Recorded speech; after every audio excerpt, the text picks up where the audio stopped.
Bien, doctores, vamos a continuar. Vamos a ver ahora los factores predictores de preeclampsia, ¿no? Entonces, ¿cómo podemos predecir, no?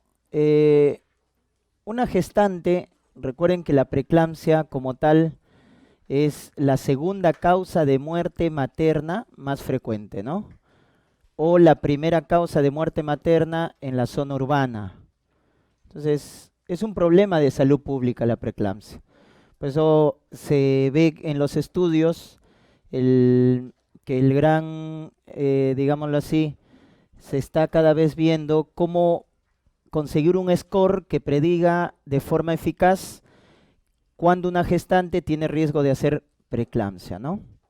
Entonces hay algunos factores predictores que nos pueden decir ello. ¿Qué gestante está en mayor riesgo de hacer preeclampsia? Y para ello tenemos factores clínicos, factores ecográficos y factores bioquímicos. Muchos de ellos se combinan y podemos más o menos con alta sensibilidad poder decir qué paciente, qué gestante está en más riesgo de hacer preeclampsia. ¿Para qué?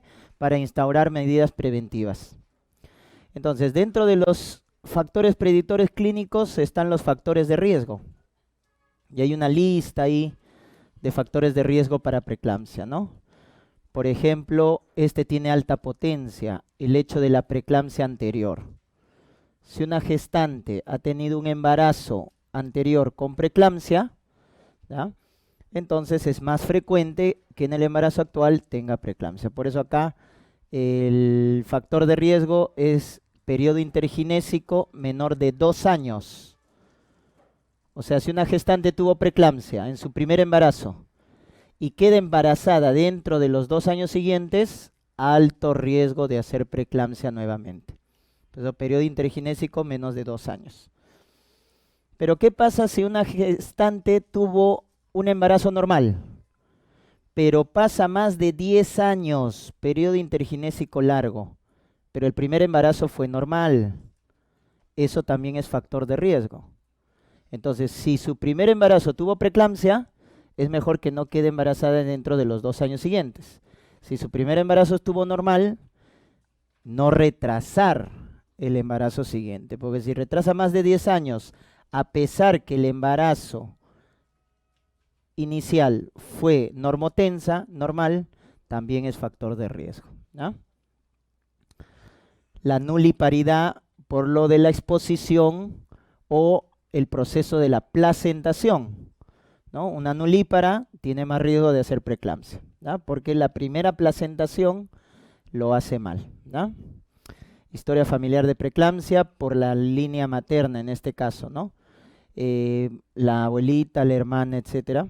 Diabetes pregestacional, también diabetes pregestacional, o la hipertensión crónica. Estos, recuerden, van con vasculopatía y son los más frecuentes, ¿no? Porque es frecuente la diabetes, la hipertensión como patologías vasculares. El embarazo múltiple también hace mala placentación. La historia de trombofilia, ¿ya? La historia de trombofilia, la raza afroamericana. En cambio, ¿quién tiene riesgo intermedio? La raza caucásica. Y menos riesgo la raza asiática, ¿ya? O hispana. Entonces, en cuanto a la raza, la que tiene más riesgo es la raza afroamericana. Igual que para parto pretérmino, embarazo múltiple. Riesgo intermedio, caucásica. Y riesgo bajo o factor protector, ¿no? ¿Quién es mejor? Asiática, hispana. Te hacen menos preeclampsia. Enfermedad renal crónica, fecundación in vitro, doctores, también es factor de riesgo para preeclampsia. Obesidad, la obesidad está muy relacionada a la preeclampsia. Y factores autoinmunes como lupus, acá también entra SAF, síndrome antifosfolipídico, ¿ya? Y la edad, ¿no? Edades extremas, o muy adulta o muy joven. Las edades extremas también están asociadas a preeclampsia, ¿ya? Las edades extremas. Muy bien. Paradójicamente, un factor protector, ¿quién es? El tabaco, porque se ha visto que en gestantes fumadoras hay menos incidencia de preeclampsia en gestantes fumadoras, ¿no? Entonces se comporta como un factor protector, ¿no? ¿Por qué? Porque se ha visto que las gestantes que fuman tienen menos incidencia de preeclampsia, ¿no? Muy bien, esos entonces son los factores de riesgo, ¿ah? Los más importantes. Luego tenemos acá en el ecográfico como marcador predictor el Doppler de arteria uterina. Recuerden el concepto, el Doppler de arteria uterina evalúa la insuficiencia uteroplacentaria, o sea, evalúa la perfusión uteroplacentaria. ¿Que cómo está en la preeclampsia? Disminuida. La perfusión placentaria está disminuida en la preeclampsia, porque no hay remodelado vascular. Entonces, miren, cuando yo evalúo el Doppler de arteria uterina en una gestante normal, vamos a tener esto. En una gestante normal, la arteria uterina y su rama final, que es la arteria espiral, está gruesa. Por lo tanto, en el Doppler voy a encontrar esto, ¿no? Este pico es la sístole y el valle es la diástole. Entonces, sístole, miren cómo la diástole es gruesa. ¿Eso qué quiere decir? Cuando la diástole es grande, quiere decir que hay buen flujo sanguíneo. Y eso pasa en un embarazo normal, porque ha habido una buena invasión del trofoblasto y una buena perfusión placentaria, ¿no? Pero cuando hay preeclampsia vamos a tener esto. No hay un remodelado de la arteria espiral está en vasoconstricción, pequeña, de alta resistencia y bajo flujo. Entonces, cuando le hago su Doppler a esta gestante, miren lo que encontramos. Miren la diástole, pequeña, delgada. ¿Qué quiere decir una diástole pequeña? Que hay bajo flujo. Y también encontramos esta muesca, miren, al inicio de la diástole. Esa muesca al inicio de la diástole se conoce con el nombre de notch, el llamado notch protodiastólico. Notch protodiastólico. Y bajo flujo, con alta resistencia. Bajo flujo con alta resistencia. Si encontramos esto, correcto, entre las 20 y 24 semanas, indica predictor de preeclampsia. ¿Correcto? Entonces, ¿en qué semana se evalúa el Doppler de arteria uterina? Entre las 20 y 24. Y si encontramos estos datos en un Doppler entre las 20 y 24 semanas, bajo flujo, alta resistencia, notch protodiastólico, eso indica alta predicción de que la paciente va a ser preeclampsia. ¿Por qué? Porque no ha hecho el remodelado. Entonces es buena la predicción del Doppler, pero tardía. ¿Por qué? Porque si ya estamos en la segunda mitad, muchas veces ya eso ya es porque se está desencadenando la preeclampsia. Entonces, si yo descubro acá que la gestante tiene alto riesgo de preeclampsia, entonces la prevención lo hago tarde. Entonces es el problema del Doppler de arteria uterina, ¿no? Que la predicción es tardía, porque tengo que esperar a las 20, 24 semanas. Y en la parte bioquímica, ¿quiénes son los predictores de preeclampsia? Esta enzima, llamada tirosinquinasa tipo 1, ¿ya? O también llamada SFLT1, ¿ya? SFLT1. Esto en Estados Unidos se dosa en sangre materna. Y si encontramos elevado la tirosinquinasa o SFLT1, es predictor de preeclampsia. Es predictor.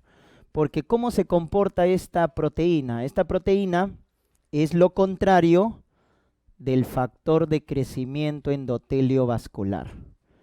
¿Qué hacía el factor de crecimiento endotelio vascular? Era un factor angiogénico, es decir, promueve el remodelado vascular de las arterias espirales. Este factor de crecimiento en la preeclampsia está disminuido. Y por el contrario, ¿quién está aumentado en la preeclampsia? El factor antiangiogénico. ¿Y quién es el factor antiangiogénico? El SFLT1. Este cambio también pasa en la preeclampsia, ¿no? Al igual que lo que habíamos dicho también del endotelio, que la prostaglandina I2 o prostaciclina baja y el tromboxano A2 aumenten la preeclampsia, ¿correcto? Esto también Son cambios característicos a nivel de la preeclampsia y debido a este desbalance es que no se da un adecuado remodelado vascular, ¿no? Por eso encontrar en la preeclampsia elevado esta proteína nos indica preeclampsia. También el factor de crecimiento placentario y de manera disponible, ¿no es cierto?, el ácido úrico. Pregunta, ¿cómo está el ácido úrico en una gestante normal? En una gestante normal, ¿cómo está el ácido úrico? ¿Qué pasaba con la creatinina, la urea y el ácido úrico por la hiperfiltración? Bajaba. En la mujer con preeclampsia está aumentado. Entonces, eso también nos indica predicción, ¿no? Predicción. Entonces, muchas veces se combina, ¿no? Factor de riesgo, el Doppler y el factor bioquímico. Y con ello podemos instaurar medidas de prevención. Muy bien, vamos a la clínica. ¿Cuál es la clínica más frecuente? Hipertensión arterial. Eso es lo más frecuente. Por eso en cada control, desde el primer control, hay que pedir o hay que medir la presión arterial, ¿no? Edema patológico, cara o mano. Eso es patológico. De pies es normal. Hinchazón de las piernas es normal, pero cara, mano ya no. Si hay síntomas premonitorios, acuérdense los tres: cefalea, escotomas, dolor abdominal, ¿no? Cefalea, escotomas, dolor abdominal. El RCU más frecuente es el producido por preeclampsia, que es el llamado tipo 2 o asimétrico, ¿no? Feto pequeño. Oligohidramnios por insuficiencia placentaria. Y lo más grave, ¿no es cierto? Lo grave, que es cuando convulsiona. ¿Cuál es la convulsión más frecuente? Tónico, clónica, generalizada. Por eso también le llaman gran mal, ¿no? La tónica o clónica generalizada es la convulsión típica de la eclampsia, ¿ya? De la eclampsia. Cualquier trastorno de sensorio en el embarazo en contexto de preeclampsia debe ser considerado una eclampsia, cualquier trastorno de sensorio. Lo más frecuente es convulsión, pero también puede tener coma, trastorno del sensorio en general, y eso es una eclampsia, cualquier alteración del sensorio, ¿no? Muy bien. Y esto es lo que más han preguntado. ¿Se acuerdan que lo que más preguntan en preeclampsia es diagnóstico? Y esto entonces es lo que deben recordar. Importante, los criterios de severidad para poder clasificar una preeclampsia leve de una preeclampsia severa, ¿no? Entonces, ¿cuáles son esos datos de severidad que reiteradamente preguntan? Todas las preguntas cuando vemos en tercera vuelta van de esto: severa, leve, severa. Entonces son estos factores, son 6 en total, ¿ya? Agrúpenlo así para que se recuerden mejor. Son 2 clínicos y 4 fallas de órganos. 2 clínicos y 4 fallas de órgano. ¿Cuáles son los 2 clínicos? La presión elevada, miren, 160 mayor o igual a, y diastólica mayor o igual a 110. Ya hasta el 160, 110. Eso es grave ya, eso es severo. ¿Cuál es el otro criterio clínico? Los síntomas premonitorios, también es criterio clínico. Cefalea, escotomas, dolor en epigastrio o hipocondrio derecho. Basta que te digan eso, ya es severo, ¿ya? Tiene criterios de severidad. Entonces, presión muy elevada y síntomas premonitorios. Y las 4 fallas de órgano. ¿Cuáles son las 4 fallas de órgano? El síndrome de Hell, que engloba la plaquetopenia y la elevación de transaminasas. Recuerden esto, vamos a ver, criterio de Hell, ¿no? Plaquetopenia y aumento de transaminasas. Edema agudo de pulmón, falla renal, oliguria, aumento de creatinina y la eclampsia. Están las 4 fallas: Hell, eclampsia, falla renal y edema agudo de pulmón. Esas 4 no te puedes olvidar. ¿Por qué? Porque te marcan diagnóstico y pronóstico. ¿Dónde lo hemos visto también estos criterios? Acá.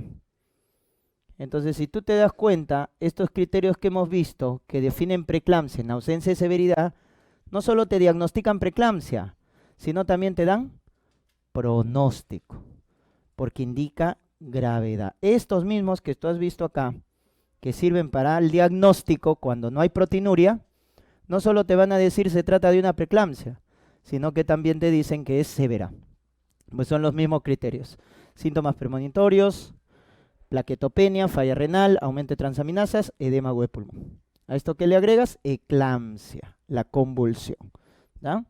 Entonces acuérdate. Ya no forman parte de los criterios de severidad ni RCU. Esto antes era criterio de severidad. Ni RCU ya no forma parte de los criterios de severidad, ni tampoco la proteinuria grave. ¿Cómo se define la proteinuria grave? Cuando es más de 5 gramos en orina de 24 horas. Estos dos, a partir del año 2013, ya no forman parte de los criterios de gravedad. Ya no forman parte. Solo los que hemos mencionado. O presión muy elevada, o síntomas premonitorios, o falla de órgano. ¿Ya? O falla de órgano. Entonces, muy importante que se recuerden estos datos. Porque basta que encontremos uno, ya nos indica una preeclampsia severa, cuyo manejo va a ser diferente. El síndrome de Hell aparece en el contexto de preeclampsia más frecuentemente, porque si nosotros analizamos la clínica del síndrome de Hell, que también les han preguntado de forma reiterada, miren, va con proteinuria y con presión elevada, miren, en más del 80%. Va con proteinuria y con hipertensión, o sea, va asociado a preeclampsia. Entonces, ojo, si contamos todos los diagnósticos, todas las pacientes que hacen gel durante el embarazo, el 80% va asociado a preeclampsia, porque va asociado a hipertensión con proteinuria. Pero hay un 20%, ojo, cuya presión está normal, y eso es más grave. O sea, son los llamados gel aislados. Entonces, que no te sorprenda que el gel puede presentarse, aunque más raro, pero puede presentarse sin preeclampsia. ¿Estamos? Lo más frecuente es que el gel se presente con preeclampsia, 80%. Y ahí, ¿no es cierto?, hay más control, porque cada vez que diagnosticamos preeclampsia, hacemos más control a la gestante. Nos diagnosticamos a tiempo el gel. Pero cuando su presión está normal, ¿quién le pide a la gestante perfil hepático, recuento de plaquetas, etcétera? No. Es por eso que estos son los que se mueren más, los que van con presión normal, porque no hacemos vigilancia adecuada cuando la presión está normal, ¿no? Pero un 20% de síndrome de Hell van sin preeclampsia. Ojo, lo más frecuente es con preeclampsia. Su síntoma premonitorio característico, dolor abdominal. También puede haber cefalea, pero cefalea es más síntoma premonitorio ¿de quién? De la eclampsia. Cuando hemos hablado de los síntomas premonitorios es porque preceden a una complicación. La cefalea precede a la eclampsia y el dolor abdominal precede al síndrome de Hell. De esa manera se produce más frecuentemente. ¿Cuáles son los criterios diagnósticos? ¿Ya? Se llaman criterios del síndrome de Hell, criterios de Mississippi se llaman. Son estos de acá. Tenemos, recuerden que Hell viene de las siglas en inglés, H, que significa hemólisis. ¿Ya? La H del Hell significa hemólisis. ¿Y qué hemólisis hace Hell? Anemia hemolítica microangiopática. O sea, en los pequeños vasos, que recuerden en hemato, es la hemólisis más grave. Es la hemólisis más grave. Entonces, cuando te digan anemia hemolítica microangiopático en la gestante, síndrome de Hell. ¿Y qué encuentro en el frotis de sangre periférico de una anemia hemolítica microangiopática? Este hematíe, miren, que está roto. ¿Cómo se llama ese hematíe que está roto? Esquistocitos. Encontrar esto en un gestante diagnostica síndrome de Hell. Si lo encontramos en un niño con diarrea disentérica, ¿se acuerdan? SHU, síndrome hemolítico urémico, si encontramos esquistocitos. Y si lo encontramos en un varón joven con clínica neurológica, fiebre, PTT. Acuérdense, PTT, púrpura trombocitopénica trombótica. Cuando ustedes vean hemato, anemia hemolítica microangiopática, acuérdate, en gestante, gel. En niñito con diarrea con sangre, SHU. Y en joven con clínica neurológica que convulsiona, plaquetopenia grave, PTT, púrpura trombocitopénica trombótica. Y también el CIT, coagulación intravascular diseminada. Entonces, estos comparten la fisiopatología de una anemia hemolítica microangiopática. Por eso, ¿qué vamos a encontrar en el frotis de sangre periférico? Esquistocitos. Ese es el marcador. Esquistocitos. ¿No? Acuérdense de ese dato. ¿Ah? Por eso, el diagnóstico diferencial de GEL en el embarazo es PTT, por si acaso. Es PTT. ¿Ah? Se puede confundir con PTT. Porque PTT también va con plaquetopenia, va con hemólisis microangiopática, va con falla renal, pero la diferencia es que va con fiebre, hace fiebre el PTT. Muy bien, entonces, H de hemólisis, esquistocitos y la bilirrubina indirecta, como hay hemólisis, está aumentada, más de 1.2. Muy bien, la E, ¿de qué viene? De elevación, y L, hígado, está en inglés, ¿no? Entonces se llama elevación de enzimas hepáticas. ¿Y cuáles son las enzimas hepáticas que se elevan? TGO y LDH. TGO más de 70, LDH más de 600. Elevación de enzimas hepáticas. Y la P final, que va en gel, viene de plaquetopenia, menos de 100.000. Menos de 100.000. Entonces son 3 criterios. Hemólisis, elevación de enzimas hepáticas y plaquetopenia, menos de 100.000. Para hacer el diagnóstico solo necesitamos uno de los 3. No es los 3, solo uno. Por eso hay gel parcial y gel total. Parcial cuando tiene 1, total cuando tiene los 3. Pero no vas a esperar a que tenga los 3 componentes. Basta que te digan gestante, que tiene presión elevada y hace plaquetopenia para sospechar gel. Muy bien. Y el tratamiento del síndrome de gel es al inicio estabilizar a la gestante, ¿ya? Hemoderivados por la plaquetopenia grave, darle su neuroprotector, sulfato de magnesio, controlar la presión si está elevada. Y por ahí una pregunta en ENAN, corticoterapia con dexametasona por vía endovenosa, ¿ya? Por vía endovenosa.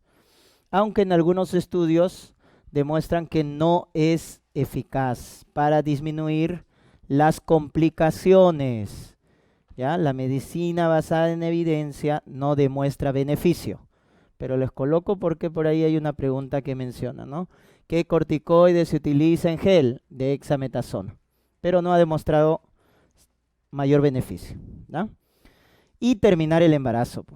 Paciente con síndrome de gel, una vez estabilizada, debemos terminar el embarazo. ¿No? Muy bien. Medidas preventivas. Una de las medidas preventivas que ya se estableció y que ha demostrado ser eficaz es el uso de ácido acetil salicílico, la famosa aspirina, ¿no? Aspirina 81-100 miligramos, o sea, dosis bajas, porque lo que queremos con la aspirina es su efecto antiagregante plaquetario. Y el efecto antiagregante de la aspirina es con dosis bajas, porque con dosis bajas bloqueamos a la ciclooxigenasa tipo 1 de las plaquetas y la COX-1 de las plaquetas produce tromboxano. Y eso es lo que hace la aspirina, disminuir la síntesis de tromboxano, porque bloquea de manera irreversible a la ciclooxigenasa tipo 1. ¿Ya? Bloquea de manera irreversible a la COX-1. Entonces damos dosis bajas, 80-100 miligramos por día, a partir de las 12 semanas. Lo más temprano posible, a partir de las 12. Eso evita el desarrollo de preeclampsia. Y lo mantenemos hasta término, ¿ya? Hasta la edad gestacional a término. Otro también que por ahí he demostrado es el calcio. ¿Por qué? Porque esto se vio en un estudio observacional. Las pacientes que tomaban suplementos de calcio, ¿no es cierto? ¿Cuánto era el calcio que debíamos dar? ¿A partir de qué semana? 20, 2 gramos por día, ¿verdad? Las que tomaban buen suplemento de calcio, en ese grupo de población se veía menos preeclampsia. Entonces, por ahí se planteó que el calcio, las pacientes gestantes que tienen buen suplemento de calcio, tienen menos riesgo de preeclampsia. Por eso está el 2 gramos por día a partir de las 13 semanas, ¿ya? Pero el que ha demostrado mayor beneficio es la aspirina, ¿ya? El calcio es controversial. También hay con antioxidantes. Recuerden que en la preeclampsia hay un estrés oxidativo y ese es el que genera la disfunción endotelial sistémica. Por eso se ha utilizado también vitamina E, vitamina C también, ¿no? Perdón. Vitamina E o vitamina C, ¿ya? Como antioxidantes. También suplemento de L-arginina. L-arginina. ¿Alguien recuerda las células cuando utilizan la L-arginina, que es un aminoácido, qué producen? Óxido nítrico. ¿Y qué es el óxido nítrico? Un vasodilatador. Eso se plantea también. La L-arginina promueve la formación de óxido nítrico y eso vasodilata en la arteria espiral. Entonces por ahí también va la teoría de que el suplemento con L-arginina previene la preeclampsia, ¿no? Pero el que siempre deben recordar, aspirina. Aspirina ha demostrado mayor beneficio. Muy bien, vamos al tratamiento, importante. Entonces, clasificar la preeclampsia, una vez que hemos diagnosticado, va a determinar el manejo. Entonces tenemos acá la preeclampsia sin datos de severidad, que vendría a ser la leve, y preeclampsia con datos de severidad, que viene a ser obviamente la preeclampsia severa, ¿no? Entonces el manejo es diferente. Si la gestante no tiene criterios de severidad, podemos mantener una conducta expectante. ¿Hasta qué edad gestacional? Hasta las 37 semanas.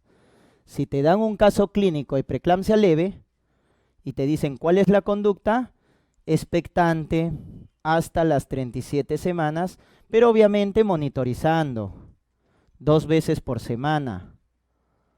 Entonces la vigilancia es más estrecha, pero esperamos hasta las 37 semanas. Y cuando llega a las 37 semanas, ¿qué hacemos? Inducción del trabajo de parto. No vas a esperar a que el parto aparezca espontáneamente en una preeclampsia. Induces, ni bien llega a las 37 semanas. Ese es el concepto que deben recordar. Entonces, si te plantean un caso de preeclampsia de 34 semanas que es leve, ¿cuál es la conducta? Vigilar cada 2 semanas. Llega a las 37, inducción de trabajo de parto. Por eso quítate la idea que toda preeclampsia va a cesárea. La leve puede ser parto vaginal, pero inducir. ¿Cuándo adelantamos el caso de una preeclampsia leve? O sea, una preeclampsia que no tiene estos criterios de severidad es preeclampsia leve, pero hace DPP, porque ustedes saben que la preeclampsia se asocia a DPP. Entonces es una preeclampsia leve, pero hace desprendimiento prematuro de placenta. Ya no vas a esperar a término. Rápidamente tienes que terminar por cesárea. Cuando ya se DPP la preeclampsia, cesárea. O cuando se presenta estas otras complicaciones. RPM, ponderado fetal por debajo de 5, o sea, moderado, alteración del líquido amniótico o alteración del perfil biofísico. Estos no son criterios de gravedad. Entonces puede seguir siendo una preeclampsia leve, pero si ya tiene RPM, DPP o oligohidramnios, lo mejor es terminar la edad gestacional. Y se propone a partir de las 34 semanas. A partir de las 34. Ya adelantamos en ese caso, ¿correcto? Si tiene estas complicaciones. Pero si no tiene nada de esto, si no hay DPP, no hay RPM, no hay oligohidramnios, no hay nada de estas alteraciones que estamos mencionando, esperamos a término, 37 semanas, ¿ya? Muy bien, esa es la conducta en la preeclampsia leve. En la preeclampsia severa, que es lo que más preguntan, activamos la llamada clave azul. ¿Y en qué consiste la clave azul? Porque en la hemorragia es roja y en la sepsis es amarilla. Aquí es la clave azul. Y son 3 pilares en el tratamiento. 1, controlar la presión. 2, evitar o tratar la convulsión. Evitar, o si ya está convulsionando, tratar la convulsión. Y 3, el más importante, finalizar el embarazo de forma inmediata. Finalizar el embarazo de forma inmediata. Entonces, cuando a ti te pregunten un caso clínico de preeclampsia severa, debes tener estos 3 componentes. Controlar la presión, evitar o tratar la convulsión y finalizar el embarazo. Antihipertensivos. ¿Cuáles son los aprobados en preeclampsia? 4. Solo estos 4. El mejor de todos, labetalol, es el mejor. Labetalol. Lo podemos dar por vía oral, lo podemos dar por vía endovenosa. Entonces es el mejor. Es un beta block mixto porque bloquea los receptores alfa y beta. Alfa y beta. ¿Y por qué es el mejor, doctores? Porque aumenta la perfusión placentaria. ¿Qué antihipertensivo aumenta la perfusión placentaria? El labetalol aumenta la perfusión placentaria. Luego tenemos metildopa, que es el mecanismo de acción de metildopa. Acá muchos se confunden. No es antagonista, es agonista del alfa 2. O sea, estimula al receptor alfa 2. ¿Y qué hace el alfa 2? Inhibe la liberación de norepinefrina. Entonces miren, el alfa 1, cuando viene la adrenalina y estimula al alfa 1, ¿qué hace? Vasoconstricción. Hace vasoconstricción. Entonces, si hay mucha adrenalina, el alfa 1 se activa, cierra los vasos y hay mucha elevación de presión arterial. Entonces tiene que haber un control. ¿Quién hace el control? El alfa 2, que está a nivel presináptico, o sea, a nivel de la neurona. El receptor alfa 2 está en la neurona. ¿Y qué es lo que hace el alfa 2? El alfa 2 lo que hace es bloquea la liberación de la adrenalina. Inhibe la liberación de adrenalina. De esa manera reguló este proceso. Entonces miren, el alfa 1 hace vasoconstricción. Y el alfa 2 regula la liberación de adrenalina, inhibe la liberación de adrenalina. Entonces, ¿cuál es el mecanismo del metildopa? Estimula la acción del alfa 2. Y al estimular la acción del alfa 2, voy a bloquear la liberación de adrenalina. Y si no hay adrenalina, no hay vasoconstricción. Con lo cual la presión baja. Por eso el mecanismo de acción de metildopa es agonista de los receptores alfa 2 presinápticos, cuya acción entonces es central. También por ahí les pueden preguntar en fármaco. ¿Qué antihipertensivo tiene acción central? Porque está en la neurona, presináptico, metildopa. Los demás son periféricos, porque actúan en los vasos. Muy bien. Reacción adversa de metildopa, ¿alguien se acuerda? Una reacción adversa. Hepatitis. Si la paciente tiene enfermedad hepática o daño hepático, no podemos utilizar metildopa. ¿Da? Muy bien. También eleva los niveles de prolactina. Cuando vean en endocrino causas de hiperprolactinemia, ahí está también metildopa. Otro, hidralacina. Hidralacina se da por vía endovenosa, es un vasodilatador directo, buena potencia, porque es un vasodilatador arterial, directo. Va directo a la arteria y la dilata, ¿correcto? Tiene buena potencia, buena eficacia. Miren, acuérdense de su nombre, hidra. ¿A qué le suena el hidra? Agua, ¿no? Salina, ¿correcto? Sodio. ¿Qué es lo que hace la hidralacina? Retiene agua y sodio. Por lo tanto, ¿en qué casos está contraindicado de la hidralacina? Cuando tiene edema agudo de pulmón. Si la gestante tiene edema agudo de pulmón, no puedes dar hidralacina, porque vas a congestionarla más, ya que retiene agua y sodio, ¿no? Y en reumato, ¿qué te han hablado de la hidralacina? ¿Dónde lo ves? Cuando da antihistona positivo. Lupus inducido por fármacos. Acuérdense del lupus inducido por fármacos. Lo da la hidralacina, ¿no? Y les mencionaba de la antihistona para que se acuerden, porque es el anticuerpo que nos diagnostica el lupus inducido por fármacos, ¿no? Y luego tenemos acá nifedipino, calcio antagonista de la familia dihidropiridínico. Muy disponible. Está en vía oral, vía sublingual. ¿Y cuál es la desventaja del nifedipino? Que baja la perfusión placentaria. Porque nifedipino, al bajar rápido la presión arterial, baja la perfusión placentaria. Por eso mucho cuidado con nifedipino. Si me dan a escoger y te preguntan el mejor, ¿quién es? El labetalol es el mejor. Segundo, metildopa, ¿correcto? Ya está. Y cuando es refractario, ya agregamos hidralacina, nifedipino. Ahora, acá en el Perú se maneja bastante nifedipino, ¿ya? Pero eso es porque no tenemos disponible el labetalol, ¿ya? Entonces eso es un problema. Un dato más acá en el control de la presión, doctores. ¿Toda preeclampsia vamos a tratar con antihipertensivos? No, va a depender del valor de la presión. Entonces acuérdate la presión sistólica y la presión diastólica. Miren, ¿cuándo definimos que una paciente tiene presión elevada? Cuando está más de 140, más de 90. Si está por encima de estos valores, ya decimos que la presión está elevada.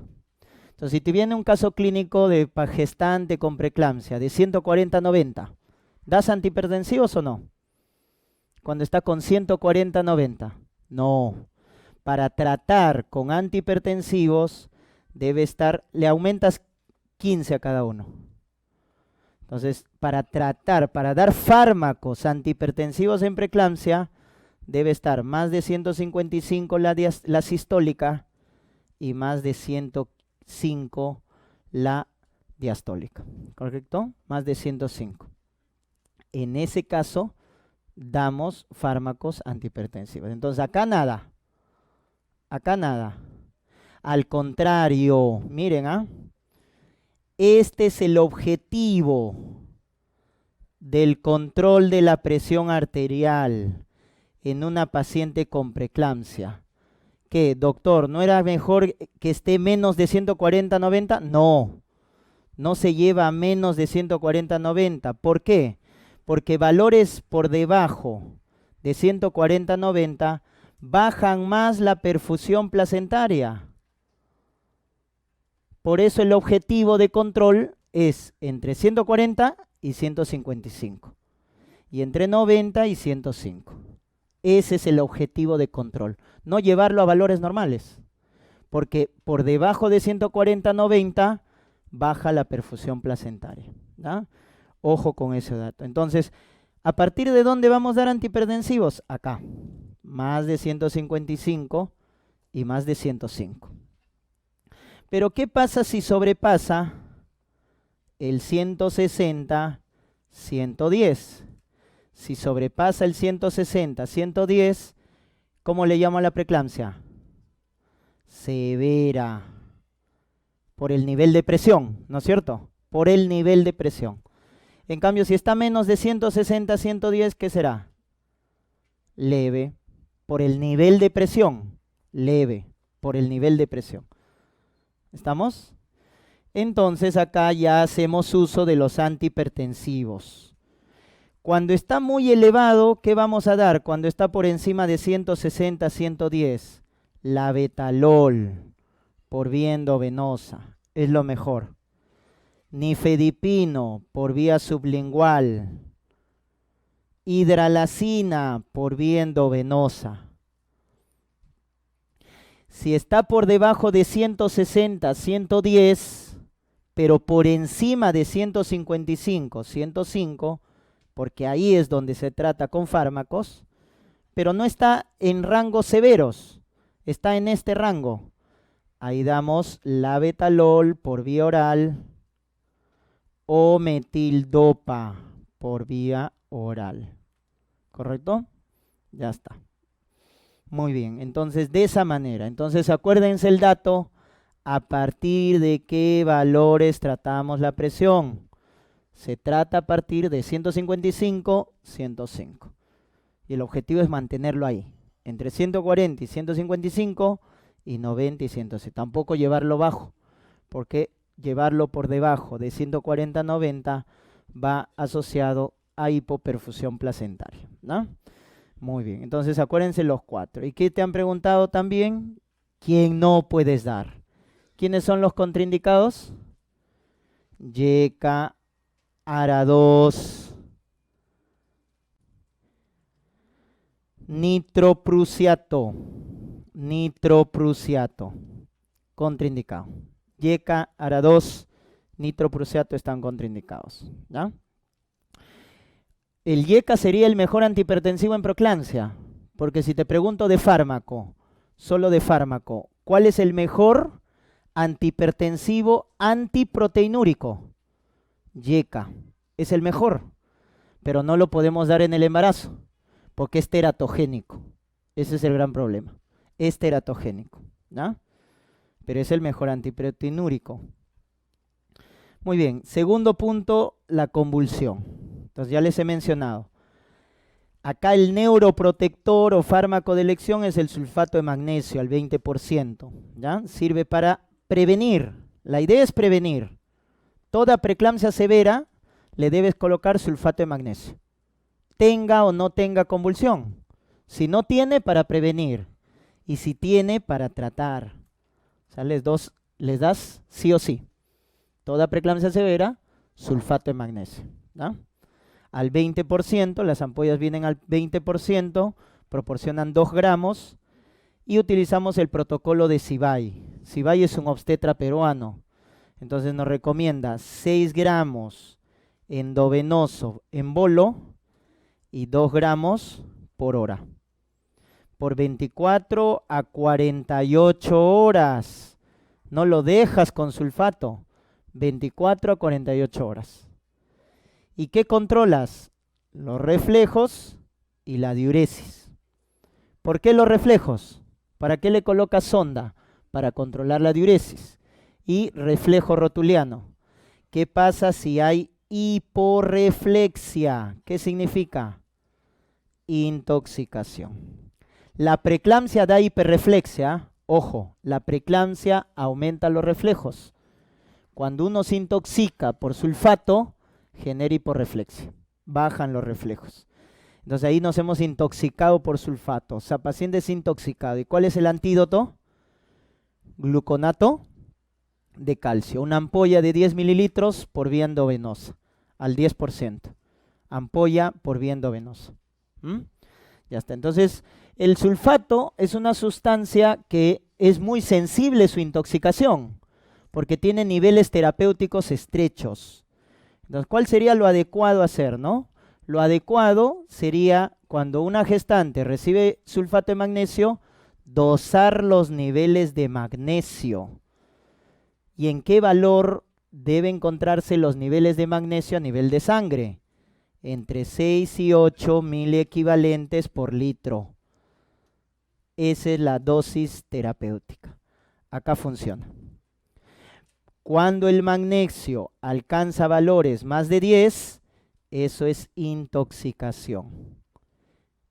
¿Correcto? Entonces, como el sulfato de magnesio tiene niveles terapéuticos estrechos, ¿qué sería lo mejor? Dosar magnesio. Pero como acá no tenemos para nada, reflejitos nomás. Reflejos. Y con el reflejo te das cuenta. Basta que baje el reflejo, eso se asocia con intoxicación, y le das gluconato de calcio. Si no te diste cuenta, lo siguiente, ¿cuál es? Taquimia y finalmente paro cardíaco.